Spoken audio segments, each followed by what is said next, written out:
I need to tell you about something that happened to me 3 months ago. Something that has fundamentally changed the way I understand reality.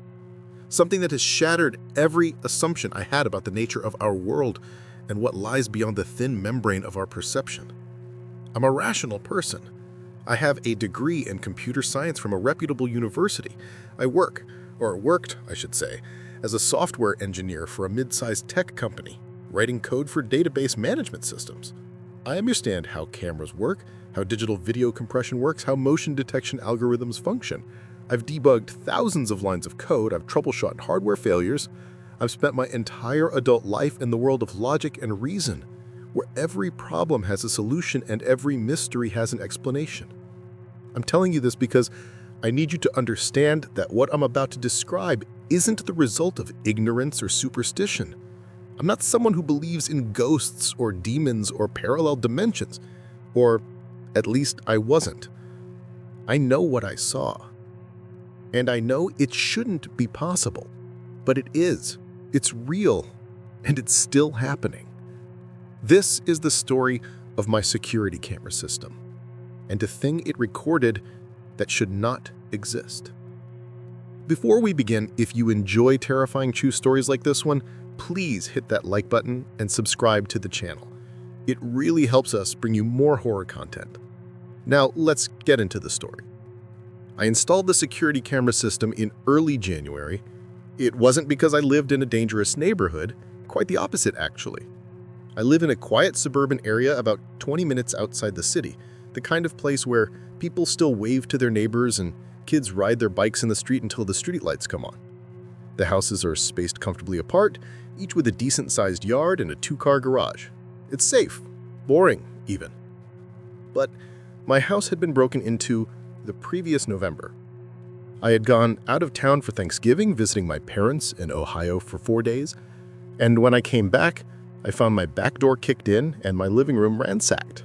They took my laptop, my TV, some cash I had stupidly left in a drawer, and my grandmother's antique watch, which was the only thing I really cared about.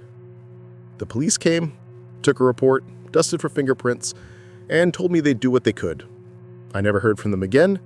The watch was never recovered. So, I decided to install cameras.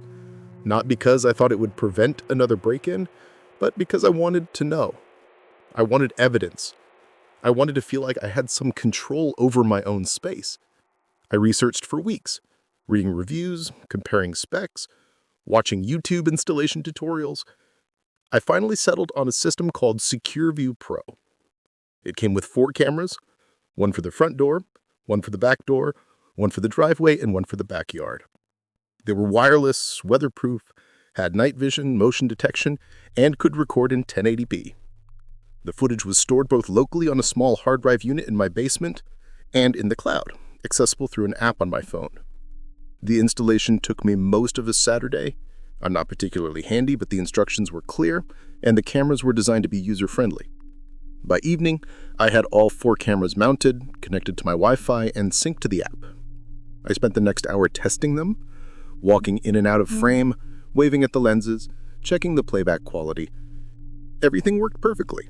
The video was crisp, the motion detection was responsive, and the night vision turned the darkness into a grainy green landscape where I could still make out every detail. I felt safer. I felt like I had taken back some small measure of control. I went to bed that night with my phone on the nightstand, the SecureView app open. The live feeds from all 4 cameras displayed in a grid on the screen. I watched myself on the front door camera as I locked the deadbolt. I watched the empty driveway. I watched the backyard, still and silent, under the glow of my porch light. And then I fell asleep. That was the last normal night I had. The first strange thing happened 3 days after installation. It was a Tuesday morning, and I was getting ready for work. I had developed a habit of checking the camera feeds while I drank my coffee, scrolling through the motion-detected clips from the previous night. Usually it was nothing. A cat walking across the driveway, a car passing by on the street, tree branches swaying in the wind, but that morning there was a clip from the backyard camera time-stamped at 3:47 a.m. that caught my attention. I clicked on it. The video started showing my backyard in night vision mode. Everything looked normal at first. The grass, the fence, the old oak tree in the corner, the patio furniture that I hadn't bothered to put away for the winter. And then about 5 seconds into the clip, the image flickered. It was brief. Maybe half a second, but unmistakable. The entire frame seemed to glitch, like a corrupted video file. And for that brief moment, the backyard was no longer my backyard. The grass was gone, replaced by cracked gray earth. The fence was gone. The oak tree was gone. Instead, there was nothing. Just an empty, desolate expanse stretching into darkness. And in the distance there, barely visible at the edge of the frame, there was something standing.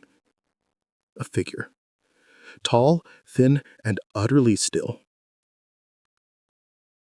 I stared at the screen, my coffee forgotten, growing cold in my hand. I replayed the clip a dozen times trying to make sense of what I was seeing. It had to be a glitch, I told myself. A compression artifact, a momentary failure in the video encoding. Security cameras, especially wireless ones, are prone to occasional hiccups. The data can get corrupted during transmission, especially if the Wi-Fi signal is weak or if there was interference from other devices. It was nothing. A technical error. I had seen similar artifacts in video files, blocky pixelation, color distortion, frames that seemed to skip or duplicate. This was just another example of digital imperfection. But even as I tried to rationalize it, something about the image bothered me. It wasn't just the visual distortion, it was the consistency of it. Compression artifacts were usually random, chaotic, but this looked deliberate. The gray earth, the empty expanse, the figure in the distance, they all had a coherent quality, as if they were real places and real things, not just random noise generated by a faulty algorithm. And there was something about the figure itself that made my skin crawl. The way it stood, perfectly still, as if it had been standing there for hours, days, years, as if it were waiting for something, as if it were waiting for me to notice it. That I couldn't shake the image from my mind. That empty gray landscape, that figure in the distance, it felt wrong in a way I couldn't articulate. I saved the clip to my phone and went to work. But I found myself distracted all day, checking the app every hour, scrolling through the live feed looking for anything unusual. There was nothing. Just my empty house, my quiet street, my ordinary backyard. That night, I stayed up late watching the feeds. I told myself I was being paranoid, but I couldn't help it. I needed to see if it would happen again. And at 3:51 a.m., it did. The backyard camera flickered again. Same duration, about half a second. Same visual distortion. And once again, during that brief glitch, my backyard was replaced by that desolate alien landscape. But this time, the figure was closer. Not by much, maybe 10 or 15 feet, but it was unmistakably closer than it had been the night before. It was still just a silhouette, a dark shape against the gray emptiness, but I could make out more detail now. It was humanoid, but wrong. Too tall, too thin. Its limbs were too long, its proportions all off, and it was facing the camera, facing me. I sat up in bed, my heart pounding. I grabbed my phone and replayed the clip, zooming in on the figure. The image quality degraded when I zoomed, turning into a pixelated mess, but I could still see it, the shape of it, the way it stood, perfectly still, as if it were waiting, as if it were watching. I didn't sleep for the rest of the night. I sat in my bed with the lights on, the live camera feeds open on my phone, waiting for it to happen again. But it didn't. The backyard remained my backyard. The grass, the fence, the oak tree, all exactly as they should be. The next day, I called the SecureView customer support line. I explained the situation to a bored-sounding technician named Derek, describing the glitches, the flickering, the strange images. He asked me a series of troubleshooting questions. Was my Wi-Fi router up to date? Yes. Was the camera firmware updated? Yes. Was there any physical damage to the camera? No. He concluded that it was likely a signal interference issue and recommended I move my router closer to the camera or install a Wi-Fi extender. He assured me that what I was seeing was just corrupted data, nothing to worry about. But I knew it wasn't just corrupted data, because the glitches kept happening. Every night, at almost exactly the same time, between 3:45 a.m. and 4 a.m., the backyard camera would flicker, and for that brief moment, I would see that other place. And every night, the figure was closer. By the end of the first week, it was close enough that I could see its face. Or rather, the absence of a face. It had no features. No eyes, no nose, no mouth. Just a smooth, blank surface where a face should have been. And yet, I could feel it looking at me. I could feel its attention, cold and patient and utterly inhuman. I began keeping a log. Every night I would sit in front of my laptop with a notebook, documenting every detail of the glitches, the exact time they occurred, the duration, the distance of the figure from the camera, any changes in the landscape, any new details I could discern.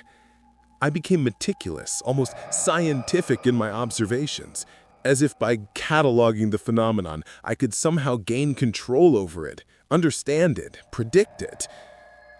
Night 4, 3:48 a.m. Glitch duration, 0.7 seconds. Figure approximately 80 feet from camera. Landscape unchanged. Still that same gray, cracked earth, the same empty expanse. But I noticed something new in the background. What looked like the ruins of other structures, barely visible in the distance. Collapsed buildings maybe, or the skeletal remains of trees. It was hard to tell. Night 5, 3:46 a.m. Glitch duration, 0.9 seconds. Figure approximately 65 feet from camera. I could see more detail in its coat now. It wasn't just tattered, it was covered in what looked like symbols or markings, dark lines that formed patterns I couldn't quite make out. Geometric shapes maybe, or some kind of writing in a language I didn't recognize. Night 6, 3:50 a.m. Glitch duration, 1.1 seconds. Figure approximately 50 feet from camera. This was the night I realized it wasn't alone. In the periphery of the frame, just barely visible, I saw other shapes, other figures standing in the distance, all facing the camera, all facing me. I counted 5 of them, but there could have been more beyond the camera's field of view. Night 7, 3:47 a.m. Glitch duration, 1.4 seconds. Figure approximately 40 feet from camera. I could hear something now. Not through the camera's audio. The secure view system didn't record sound, but in my house. A low, almost subsonic hum, like the vibration of a large machine running somewhere far underground. It made my teeth ache. It made the windows rattle in their frames. I started having nightmares. Not when I slept. I barely slept anymore. But when I closed my eyes, even for a moment, I would see that desolate landscape, that gray earth stretching endlessly in all directions. I would see the figure, standing motionless, waiting, and I would feel a pull, a terrible gravity, as if something were trying to drag me into that other place, to pull me through the camera lens and into that world of action, emptiness. I called my sister on night 8. I hadn't spoken to her in months. We'd had a falling out over something stupid, something that I couldn't even remember now. But I needed to talk to someone. I needed to hear a human voice that wasn't my own. She answered on the 3rd ring, her voice thick with sleep. "Hello? It's me. Do you know what time it is? I need to tell you something. Something's happening. Something's wrong." There was a long pause. I could hear her breathing on the other end of the line. Could imagine her sitting up in bed, rubbing her eyes, trying to wake up enough to process what I was saying. "Are you okay? You sound You don't sound good. I'm fine. I mean, I'm not fine, but I'm not hurt. It's my house, my security cameras. They're showing me things that shouldn't be there. Another pause. Longer this time. What kind of things? I tried to explain. I told her about the glitches, about the figure, about the way it was getting closer every night. I told her about the other world, the gray landscape, the feeling that something was trying to cross over. I spoke quickly, desperately, the words tumbling out in a rush, and as I spoke, I realized how insane I sounded, how utterly, completely insane. When I finished, there was silence on the other end of the line. And then, I think you need to see someone, a doctor or a therapist. This sounds like, I don't know what this sounds like, but it's not normal. You're not well. I'm not crazy. I have footage. I can show you. I think you should get some sleep, and then in the morning, I think you should call someone who can help you. She hung up. I stared at my phone, at the screen that said call ended, and I felt something inside me break. She didn't believe me. Of course she didn't believe me. Why would she? Why would anyone? I was alone. I became obsessed. I stopped going to work, calling in sick days after day, telling my boss I had the flu, then a family emergency, then finally just stopped answering his calls altogether. I spent every waking hour researching, trying to find an explanation. I scoured forums dedicated to security cameras, reading through hundreds of threads about technical issues, firmware bugs, and hardware failures. I looked for others who had experienced similar glitches. I found a few posts describing visual artifacts and corrupted footage, strange shadows, phantom movements, faces that appeared in static, but nothing like what I was seeing. No one else was seeing alternate realities. No one else was seeing figures that moved closer each night. I expanded my search beyond technical forums.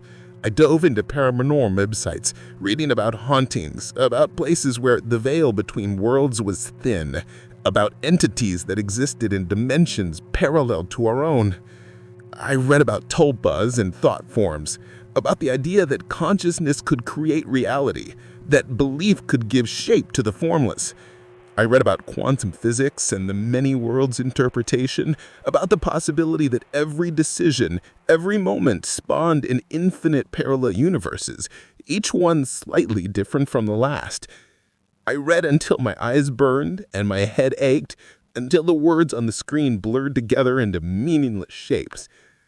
I stopped eating regular meals, surviving on coffee and whatever snacks I had in the house.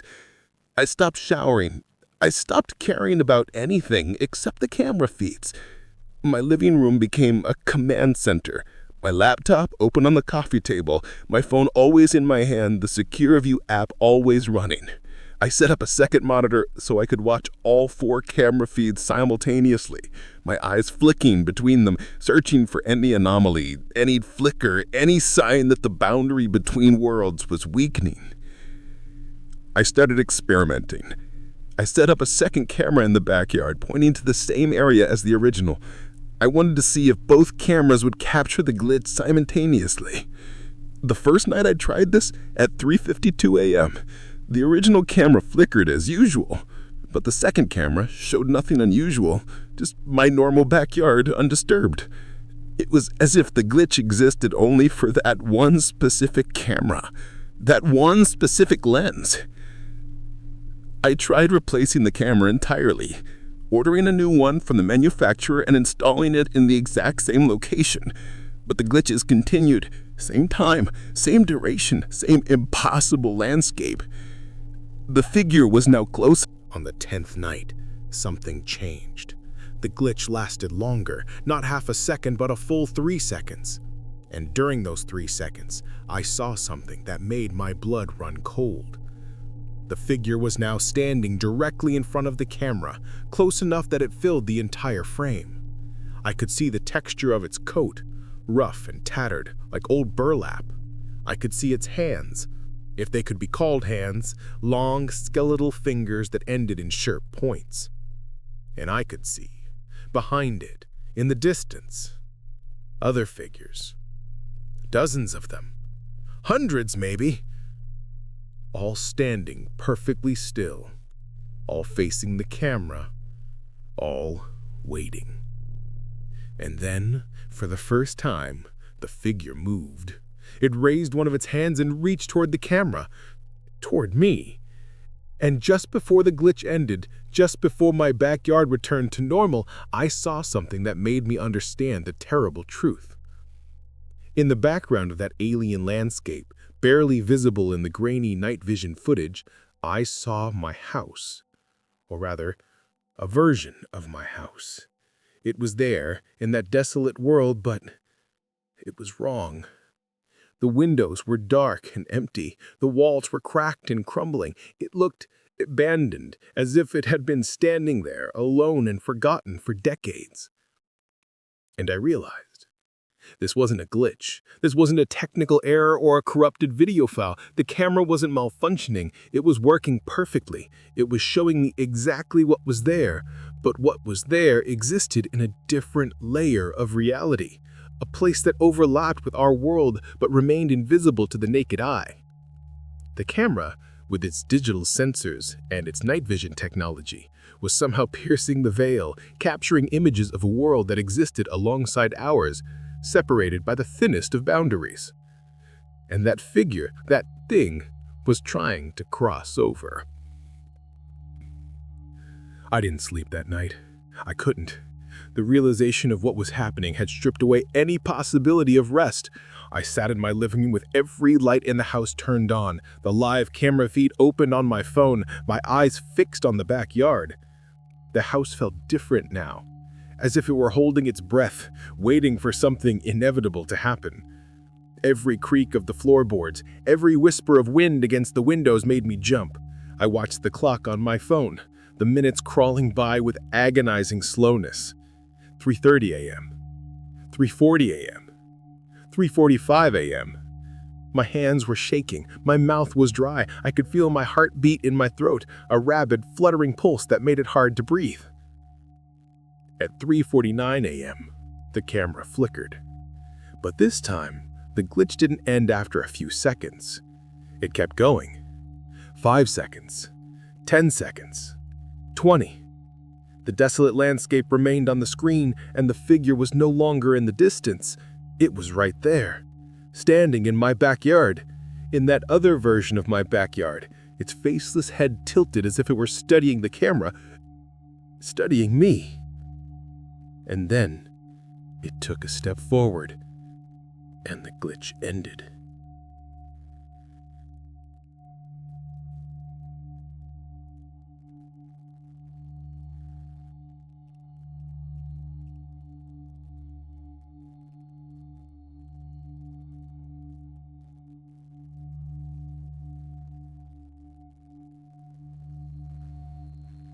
But something had changed. I could feel it. The air in my house felt different, heavier, colder, as if the temperature had dropped 10 degrees in an instant. I stood up, my phone clutched in my hand, and walked slowly toward the back door. I didn't want to. Every instinct I had was screaming at me to run, to get out of the house, to get as far away as possible. But I had to know. I had to see. I unlocked the back door and stepped outside onto the patio. The night was still and silent. The moon was hidden behind clouds, and the only light came from my porch light, casting long shadows across the yard. I looked around, my breath coming in short, shallow gasps. Everything looked normal. The grass, the fence, the oak tree. But then I saw it. In the center of the yard, where the figure had been standing in the footage, there was a mark. A circle, maybe 3 feet in diameter, where the grass had turned gray and dead, as if it had been burned or poisoned. I walked toward it, my legs trembling, and knelt down to touch it. The grass crumbled under my fingers, turning to ash. And then I heard it. A sound, faint but unmistakable, coming from somewhere behind me. A low, rasping breath, like air being pulled through a narrow tube. I turned around slowly, my heart hammering in my chest.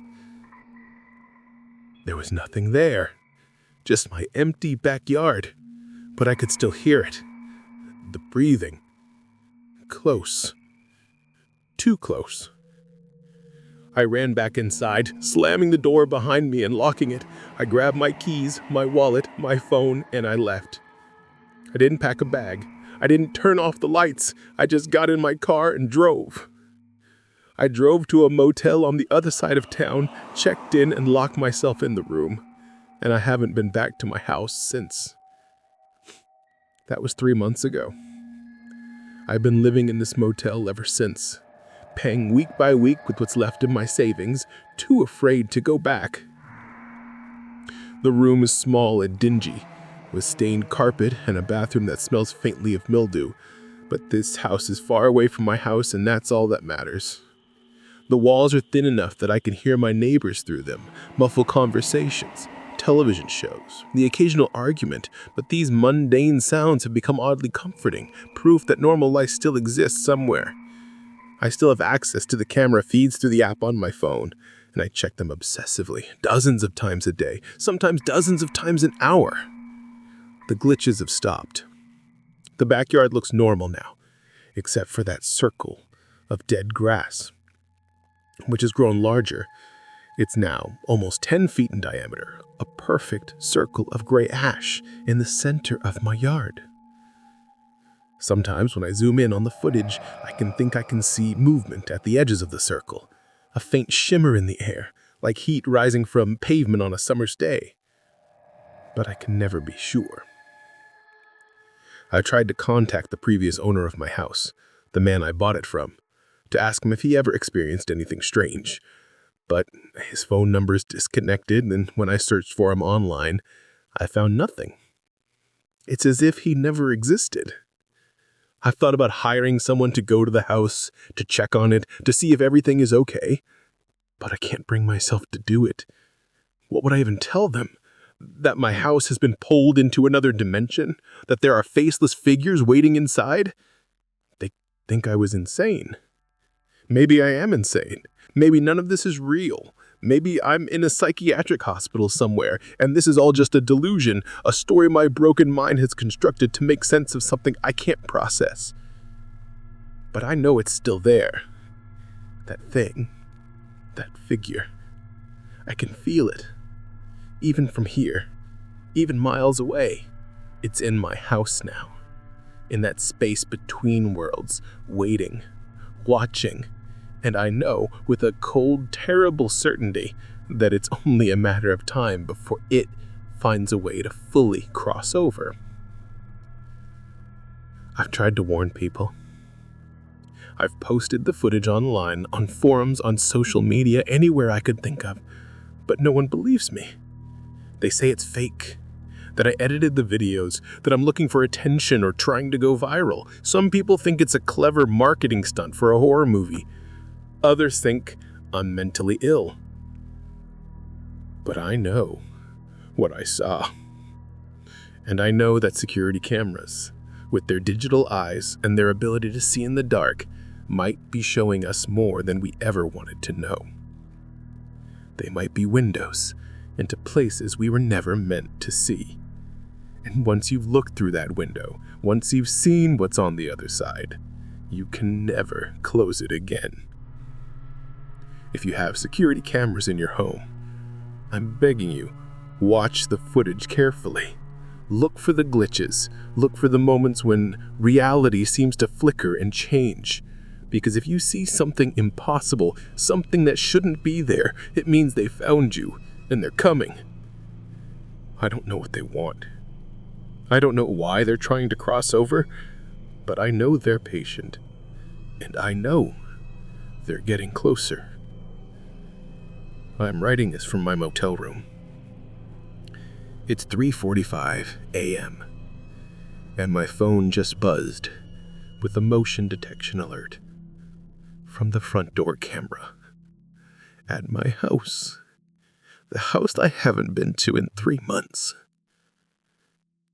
I don't want to look. but I have to. I'm opening the app now. My hands are shaking so badly I can barely hold the phone. I'm clicking on the alert. The video is loading. The spinning wheel on the screen seems to take forever, each rotation an eternity. Oh God. It's here. In my house, standing in my living room, facing the camera, that faceless figure in its tattered coat, its impossibly long